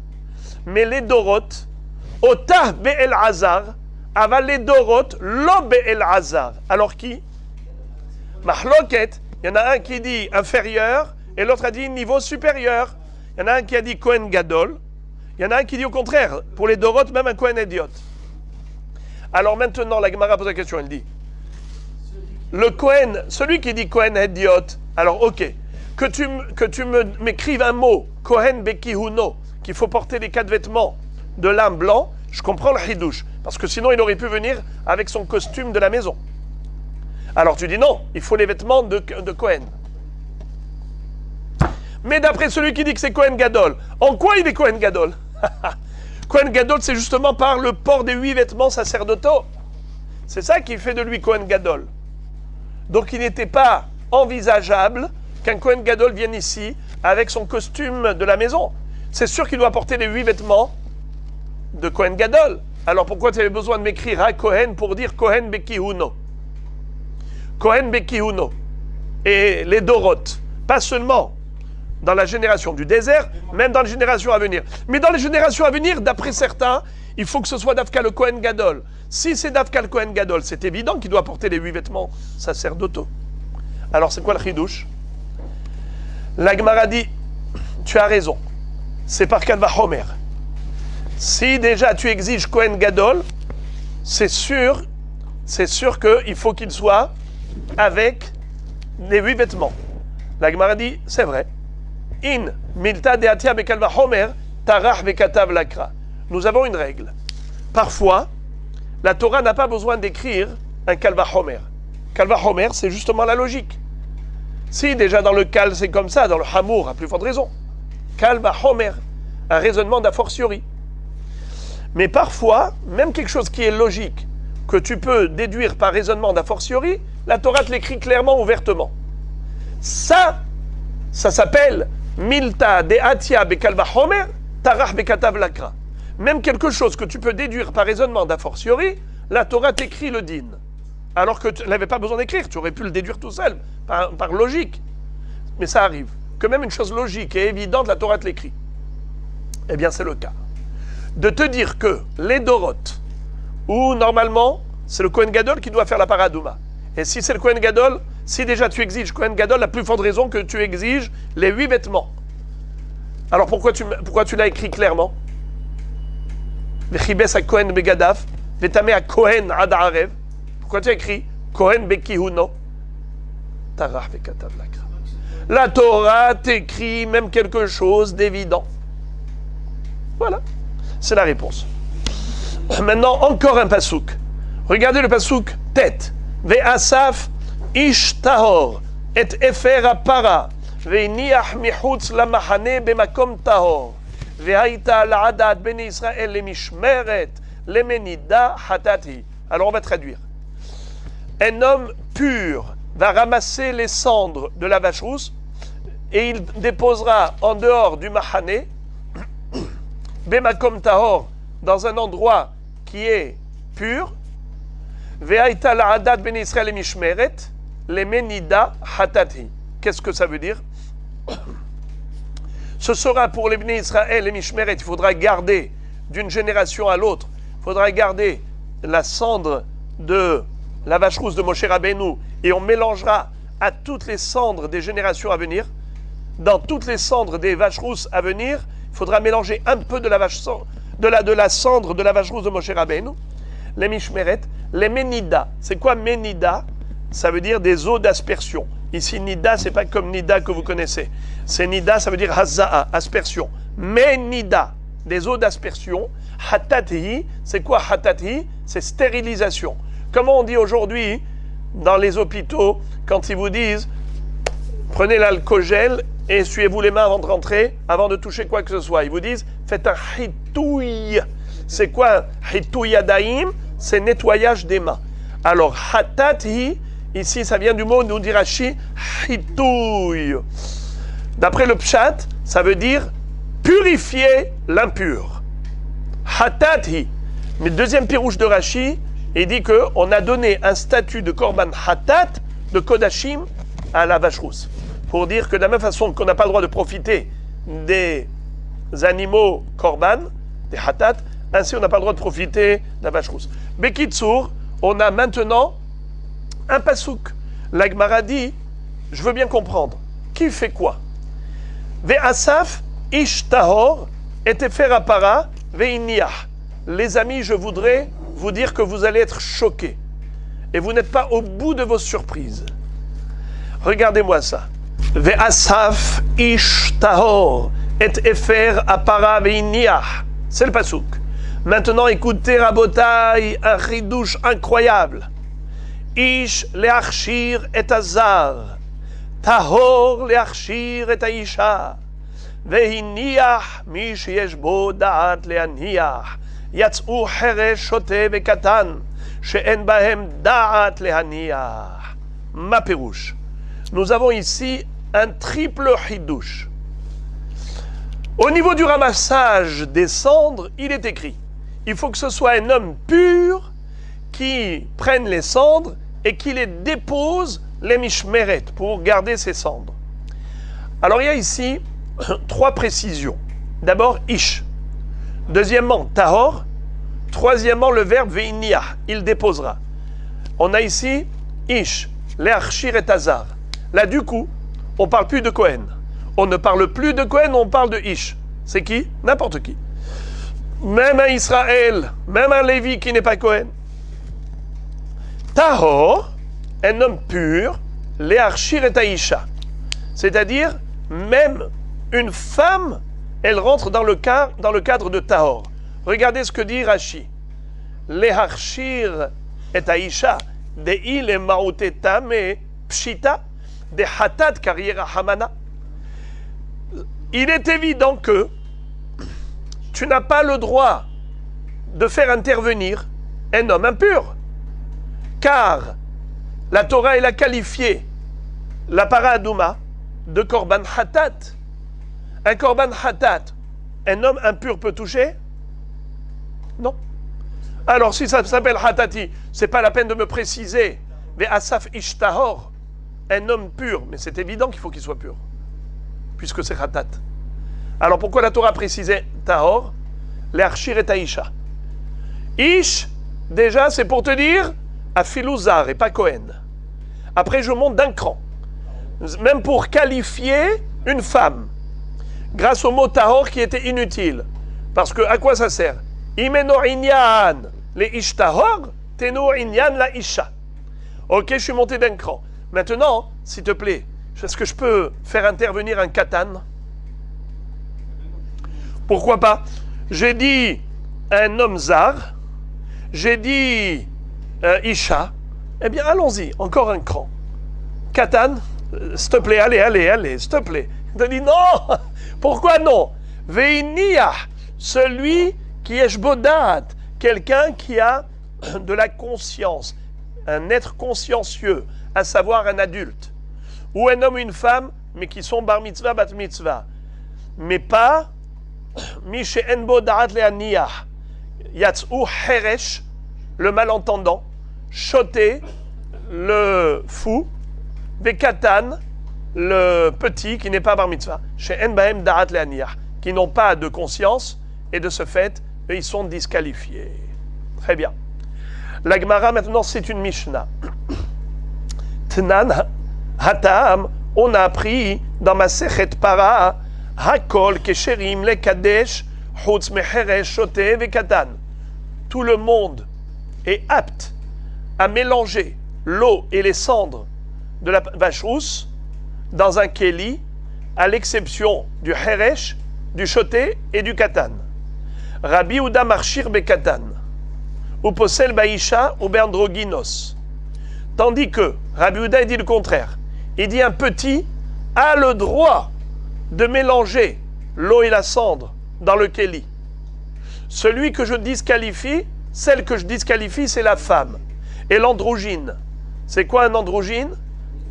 C'est un bisexué, hermaphrodite. Maïtama, pour quelle raison? Maïtama des Rabanan, excusez-moi. Quelle est la raison pour laquelle Hachamim disent que on cachérise la femme? Dirtiv velakhu latame me'afar serefat hatat. Hanar de paslelach be'asifa, paslelach be'kiddush. Ve'hanar de archerelach be'asifa, archerelach be'kiddush. C'est-à-dire, pour Hachamim, on applique au passouk suivant ce qu'on a permis dans le passouk précédent. Regardez Rabotai, le passouk qui parle. Le passouk qui parle de la Haza'a. C'est quel passouk? Velakehu. Qui est-ce qui peut me montrer? Velakehu. C'est le passouk Yud-Tet. Yud-Zain, pardon. Passouk Yud-Zain. Regardez s'il vous plaît, passouk Yud-Zain. Il est écrit Velakhu latame me'afar serevat hatat venatan alav maim haim el keli. Velakehu latame, ils prendront pour l'impur me'afar serevat hatat, de la cendre qui reste de la combustion de la paradouma qui s'appelle hatat, venatan alav maim haim el keli, et il mélangera avec de l'eau de source dans le keli. C'est qui fait cette action-là? C'est celui qui a fait l'action précédente. C'est quoi l'action précédente? C'était le ramassage des cendres qui figure dans quel passouk? Passouk tête. Alors on passe, les amis, du passouk tête au passouk yudzaïn. Vous entendez? Ve'asaf ish tahor et tefer apara ve'iniach michutz lamachane b'makom tahor ve'aita la'adat ben Israël et mishmeret lemenida hatati. Qu'est-ce que nous dit Chachamim? Maïtama de Rabanan. Dikti velakhu latame me'afar serefat hatat. Venatan alav maim haim el keli. C'est qui? Hanach de paslelach be'asifa, paslelach be'kiddush. Vehanach de archerelach be'asifa, archerelach be'kiddush. C'est-à-dire, ceux que je t'ai disqualifiés pour la asifa, je les ai disqualifiés pour le kiddush. C'est quoi kiddush, les amis? Bravo. Le mélange de l'eau avec les cendres, ça s'appelle kiddush mehatat. Kiddush mehatat. Le mélange. Celui qui est apte à ramasser les cendres est apte à mélanger les cendres avec l'eau. Celui qui est inapte à ramasser les cendres est inapte à mélanger. Alors à Botaï, on te dit comme ça. C'est qui est apte? Dites-moi les amis. C'est qui est apte au mélange? On avait dit Ish tahor. Qu'est-ce qu'on avait appris avec le mot ish? Afilu zar. Tahor afilu isha. Par contre, ve'iniyah lemaet katan. Bravo! On a exclu les inconscients, Heresh Shoté Bekatan. Et on a inclus les conscients, même un zar et même une femme. D'accord? Alors pour Hachamim, par contre pour Hachamim, qu'est-ce qu'ils disent? Justement, Hachamim qui avait qualifié tous les adultes, même une femme, pour la Asifa de FR, ils les ont qualifiés également pour le Kiddush, mais Hatat, c'est-à-dire de mélanger les cendres à l'eau. Par contre, on avait disqualifié le Heresh shotev et katan, qui n'ont pas de darat le'aniyah, pour le ramassage des cendres, on les a disqualifiés également pour le mélange des eaux lustrales avec les cendres de Paradouma. Donc on applique au Passouk Yudzaïn ce qu'on a appliqué au Passouk Tet. Comment ça s'appelle, les amis? Comment ça s'appelle? Mashma Demimela. C'est quoi Mashma Demimela? La suite. Ce qu'on a appliqué ici, on applique ici. On n'a pas exclu. Très bien, bravo, Razak. Alors, Maïtama de Rabanan, dirti vela kehu latame, mais afar serefat hatat, hanach de pasle lecha ba asifa, pasle lecha be kiddush, ve hanach de archere lach be asifa, archere lach be kiddush. Très bien. Ve Rabbi Yehuda, alors la Gemara dit, ve Rabbi Yehuda. Lui, Rabbi Yehuda, qu'est-ce qu'il a dit? Attendez. Rabbi Yehuda, qu'est-ce qu'il a fait? Il a dit, pour le mélange, qu'est-ce qu'il permet? Hakol kesherim mekadesh chutz mecheret shote bekatan, Rabbi Yehuda marchir bekatan ou posel beisha beandroginos. On parle du mélange. Attention. Rabbi Yehuda, il parle du mélange des cendres avec l'eau. Là, comment ça s'appelle, les amis? Kiddush. Et il dit, je suis marchir bekatan et je suis posel beisha ou beandroginos. C'est juste le contraire de la asifa. Au niveau de la asifa, qu'est-ce qu'on a permis? La femme. Et qu'est-ce qu'on a interdit? Les inconscients. Heresh otev katan. Quand il arrive maintenant au niveau du kiddush,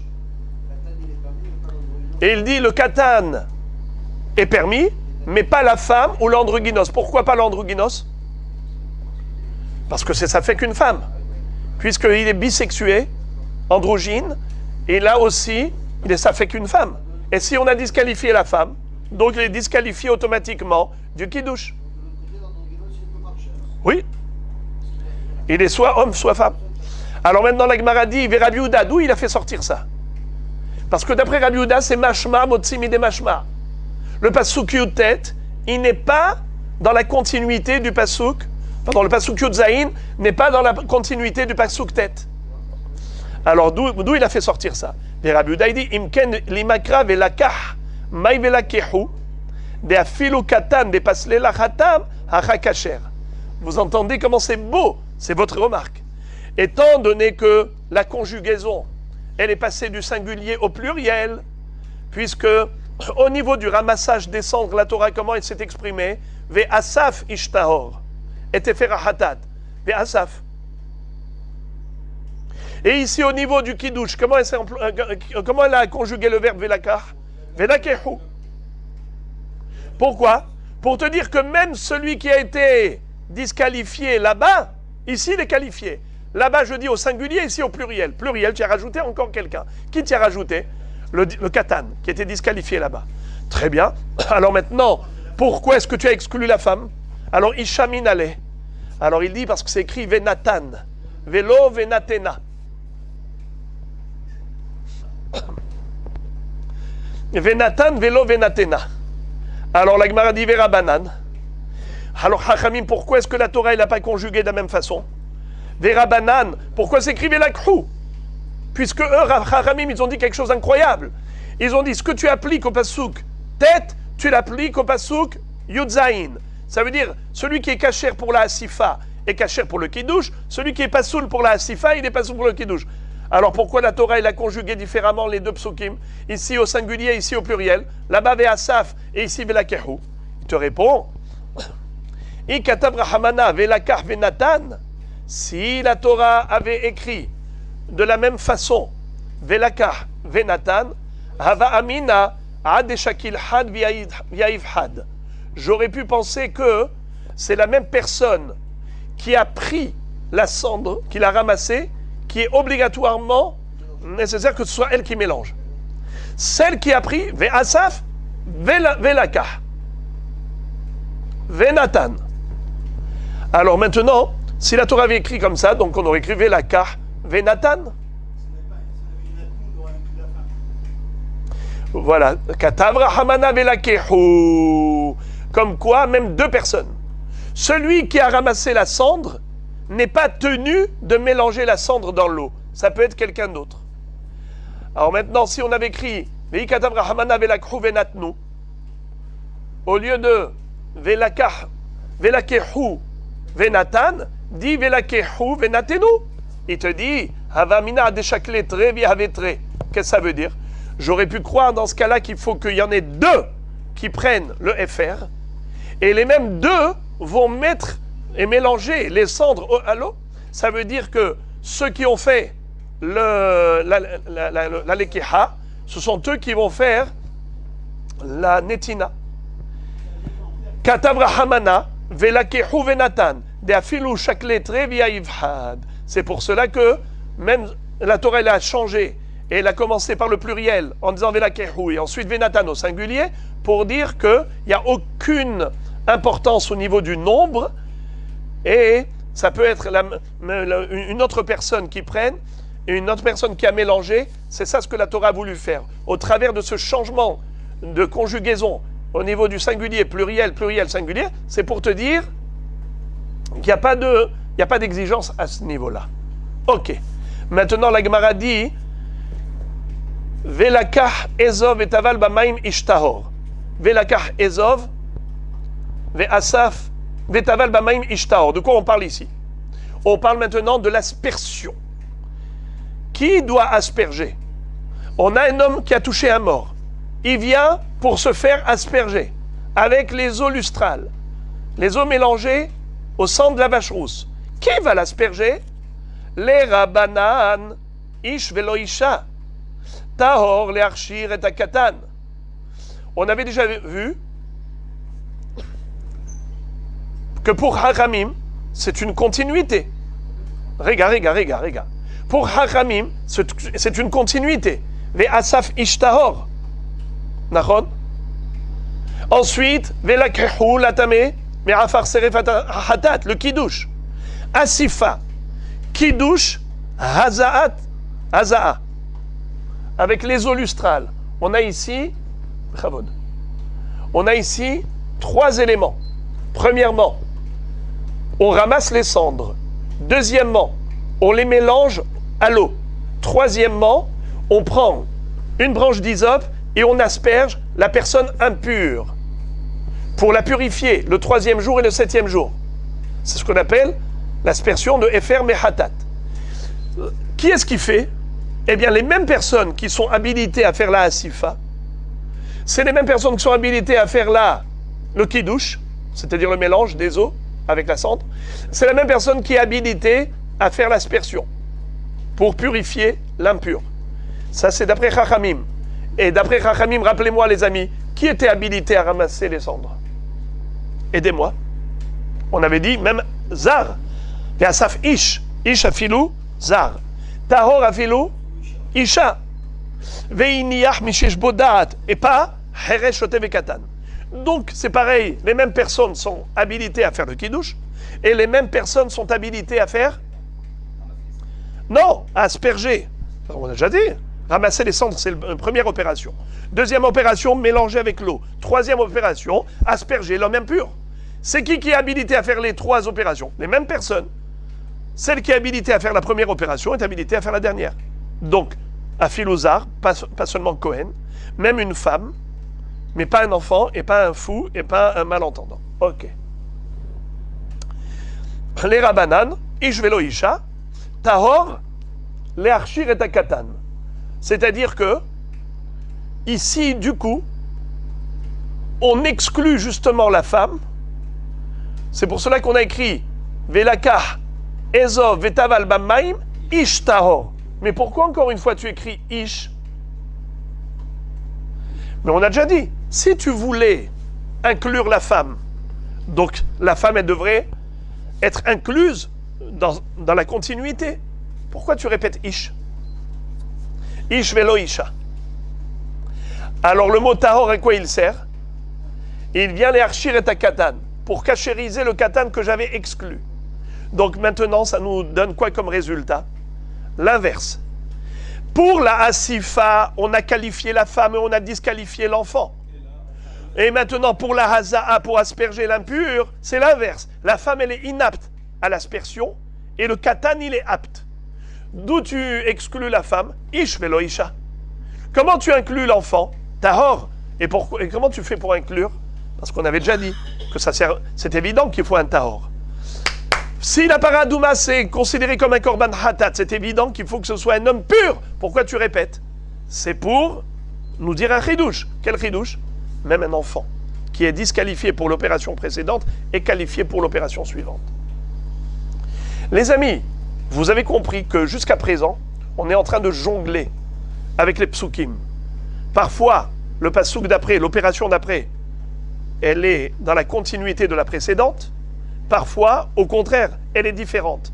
Lorsque c'est dans la continuité, comment ça s'appelle? Mashma de mimela.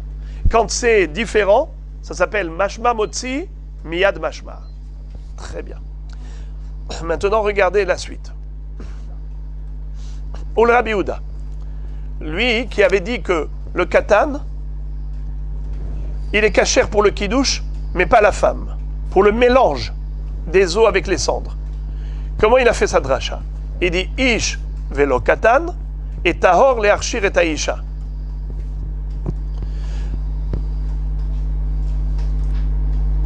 Lui, justement, qui avait dit précédemment le contraire, eh bien maintenant, il dit le contraire du contraire.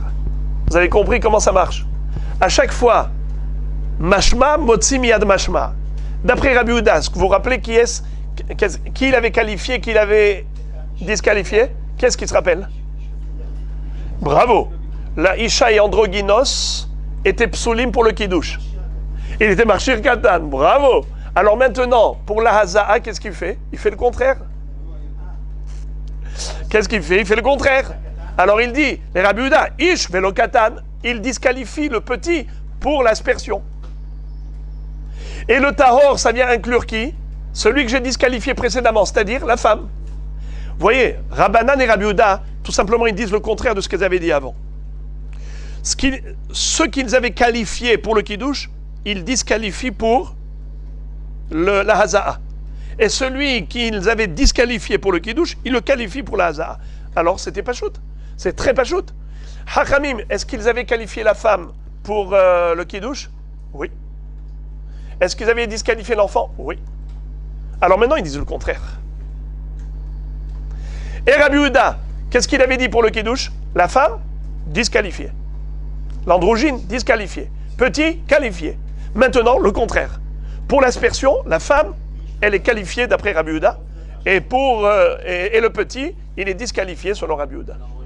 La Gemara pose une question. Elle dit, Metive, hakol kesherin lehazot, chutz mitum tum ve androgynos, ve isha ve katan, shen bodaat.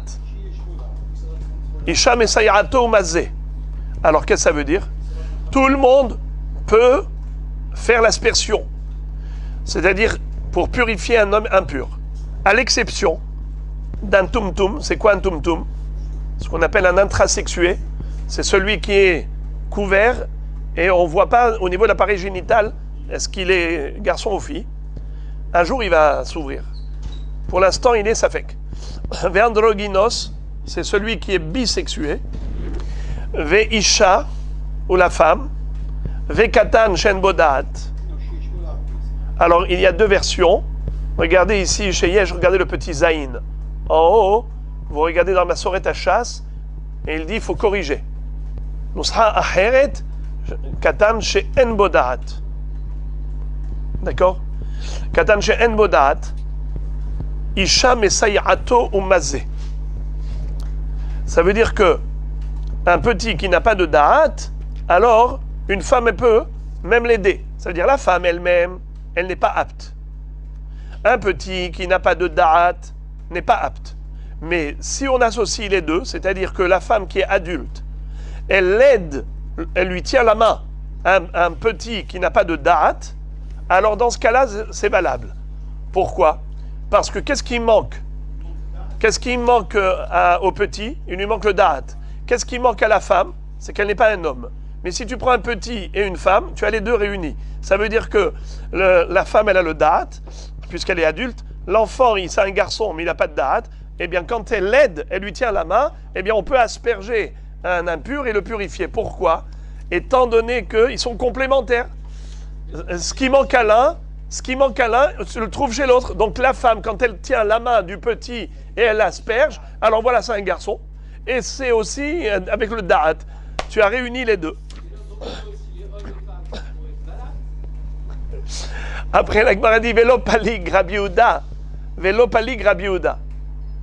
Et pourtant, Rabbi Yehuda n'a pas été cholek. Comment ça se fait? Amar Abaye et Kevan de Amar mort. Mashma motsimi ad mashma ou mashma mimela palig. C'est-à-dire, même si Rabbi Yehuda ne l'a pas dit clairement dans la Braïta, mais à toi de le déduire tout seul. Pourquoi? Parce que on a expliqué que le fil conducteur de la parashat Hukat, sujet, les 22 psukim de Para Adouma, on est toujours dans cet ordre d'idées. Soit on est mashma mimela, soit on est mashma motzi miad mashma. Puisque Rabbi Yehuda, il était dans mashma motzi miad mashma, donc ça va de soi. Tu n'as pas besoin de le dire, ça va de soi. La Gemara continue de faire cette dracha en disant Veiza hatahor ala tameh. Tahor miklal sheu tameh. Limed al tevulium chez Kacher Bepara. Le tahor, un homme pur, va asperger un homme impur. La Gemara dit tahor miklal sheu tameh. Ça veut dire que il était tahor, il est devenu, pardon, il était tamé, il est devenu tahor. Pourquoi tu as besoin de dire veiza ha tahor ala tameh? Dis veiza ala tameh. Je relis le pasouk. Vous avez pasouk Utret, regardez-le. C'est le pasouk dans Parashat Hukat, pasouk Utret. Velakach Ezov. Vetaval bamaim, ish tahor. Veiza ala ohel, ve'al kol hakelim, ve'al nefashot, asher hayu sham, ve'al nogea ba'etzem, o behalal, o bamet, o bekaver. Veiza hatahor ala tameh. Bayom hashelishi. וביום השביעי, וחיטאו ביום השלישי, וחיבס בגדיו ורחץ במים וטהר בערב. מה זה? Juste avant, dans le passouk Yutret, tu m'as parlé de Ish Tahor. Dans le passouk Yutret, tu répètes Tahor. Quelle est la nécessité? Alors la Gemara nous dit que la dracha, elle est la suivante. Veiza Tahor ala tameh, Tahor miklal sheu tameh, velimed al tuvulium chez Kacher Bepara. Incroyable. Est-ce que vous connaissez un Tahor qui est tamé?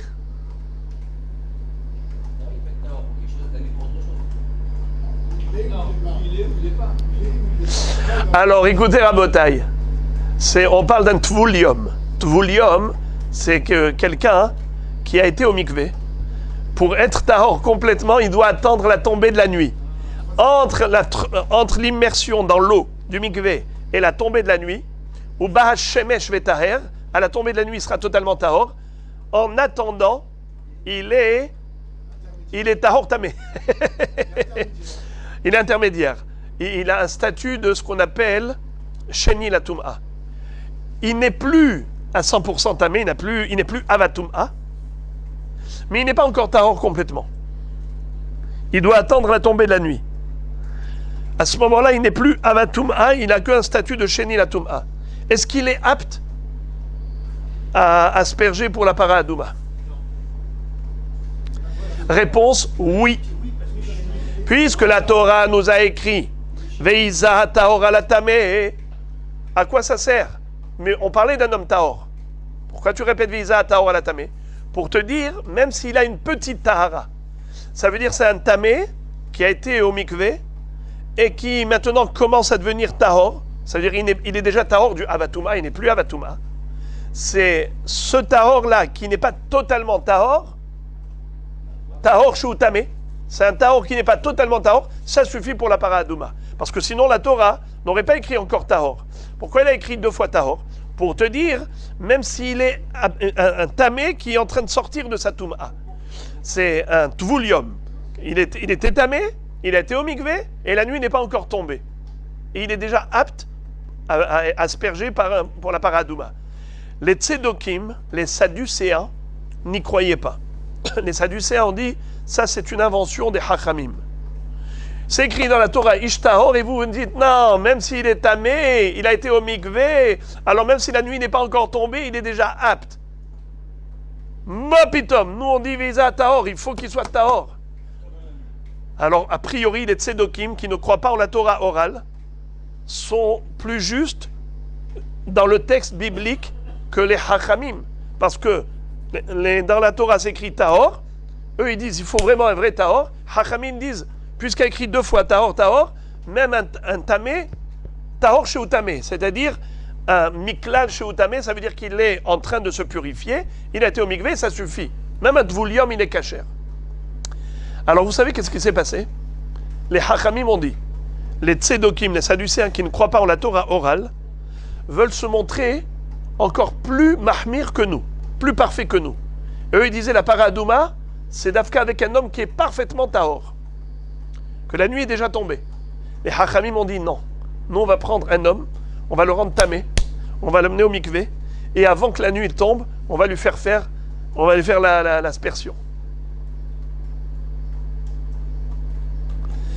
Attendez. Et les Hachamim, quand ils ont fait ça, alors ils ont eu peur d'un risque. Lequel? Ils ont dit des gens qui vont voir ça. Ils vont dire à la paradouma, ça, c'est pas grave si on fait Betouma.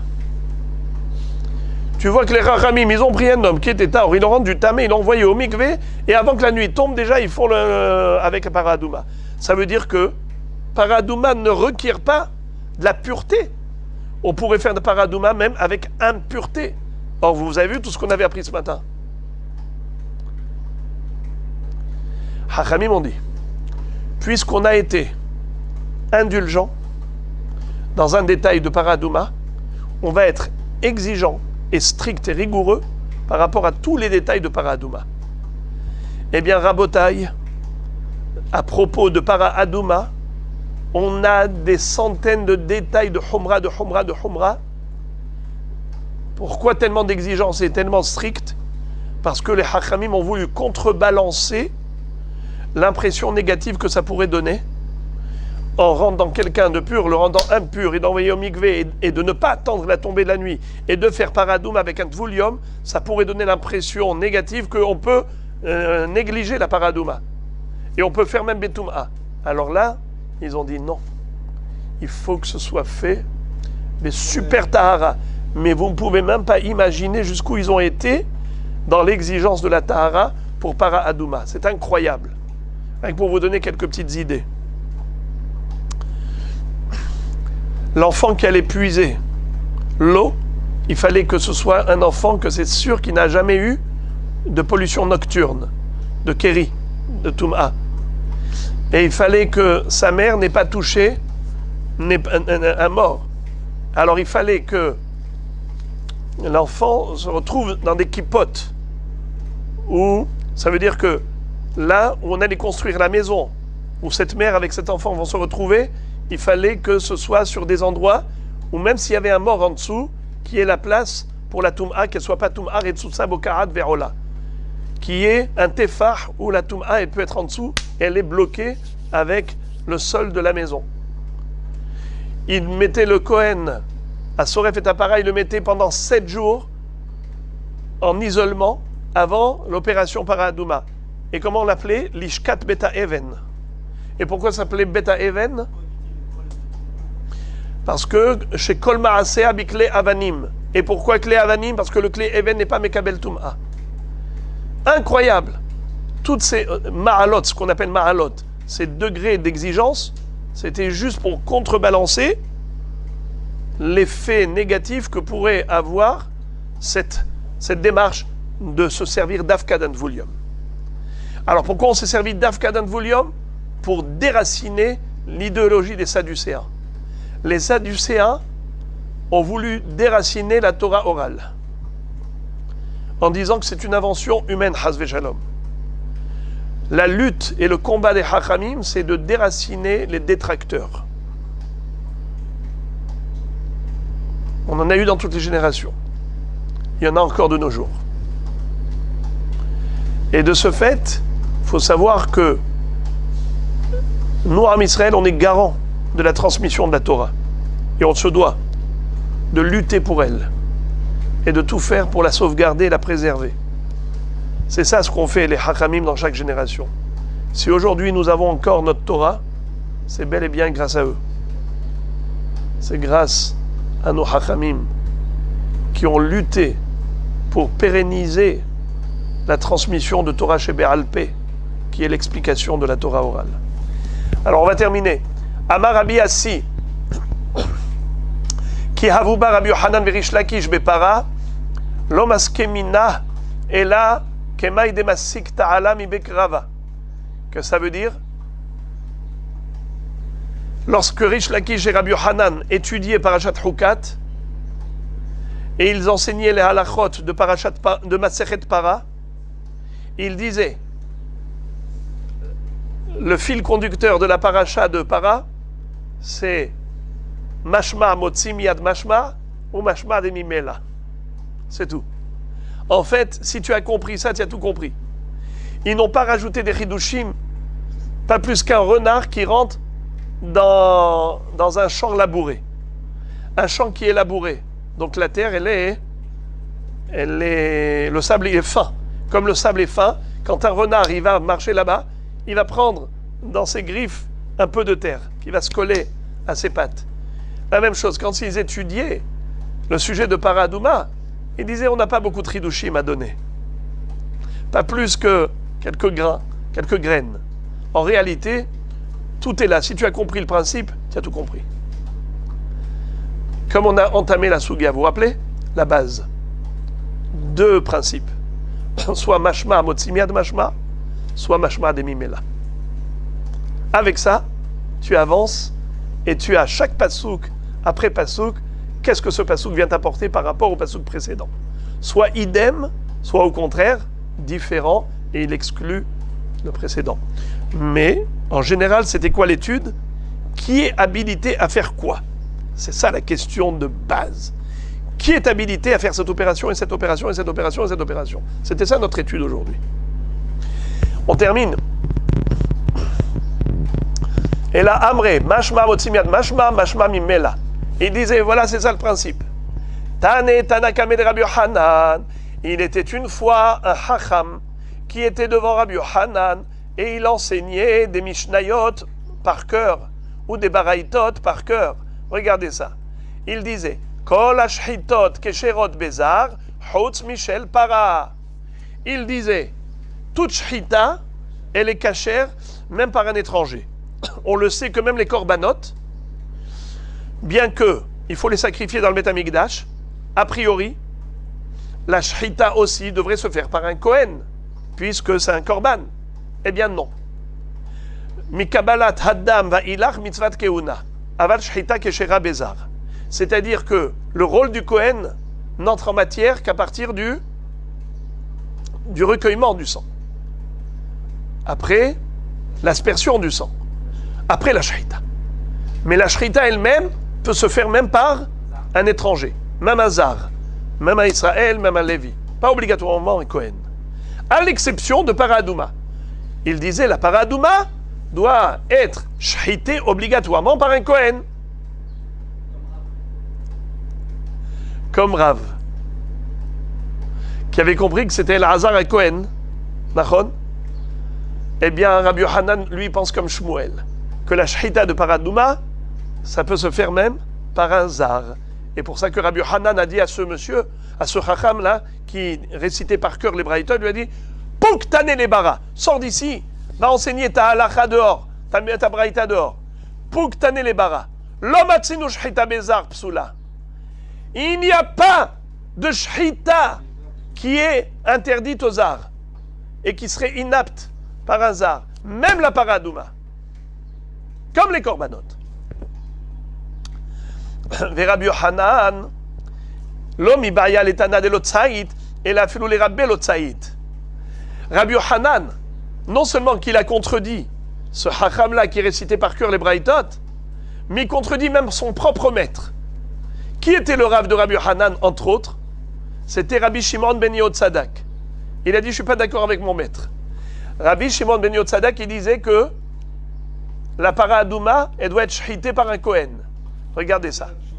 De Amar Rabbi Yochanan, Mishum Rabbi Shimon ben Yotzadak, Shchitat para bezar pesula, ve'ani omer keshera, shelo matzinu shchita shepsula bezar. Rabbi Yochanan disait, selon mon maître, la shchita de la para adouma, elle est interdite bezar. Elle est disqualifiée. Si c'est un zar qui a fait la shchita de para adouma, is not good. Mais moi, je ne suis pas d'accord avec mon Rav. Mon maître disait ça, Rabbi Shimon ben Yotzadak, mais moi je dis que shchitat para keshera bezar. Voilà, Rabotai, fin de l'étude que j'allais qualifier de très complexe, très difficile, mais demain, Be'ezrat Hashem, on reprend un rythme normal, c'est beaucoup plus facile.